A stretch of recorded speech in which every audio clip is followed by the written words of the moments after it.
স্বস্তিকের মাখানো গায়ে হলুদ গীতা নিজের গায়ে মেখে বিয়ের রীতি পালন করলো এবং কাব্যাকে পাগল প্রমাণ করলো।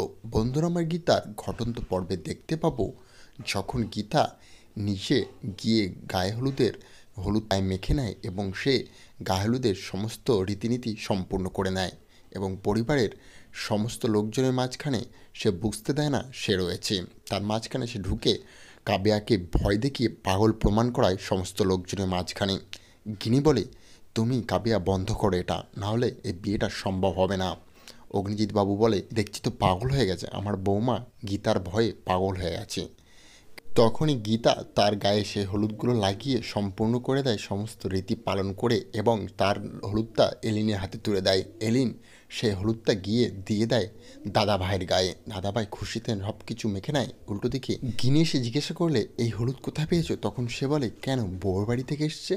তখন বলে, বউ তো হলুদ মেখে ভয় থেকে হসপিটালাইজ হয়ে গেছে, সে কিভাবে দিল এই হলুদ, এটা কিভাবে আসলো? তখন এলিন লুকিয়ে চলে যায় সেখানে এবং তার গায়ে হলুদ গীতার সম্পূর্ণ হয়ে যায়। স্বস্তিকের গায়ে হলুদ লেগে যায় গীতার এবং গীতার স্বস্তিকের গায়ের হলুদও লেগে যায়, যার কারণে সমস্ত রীতিনীতি গীতা এক এক করে পালন করে সম্পূর্ণ করে নেয়।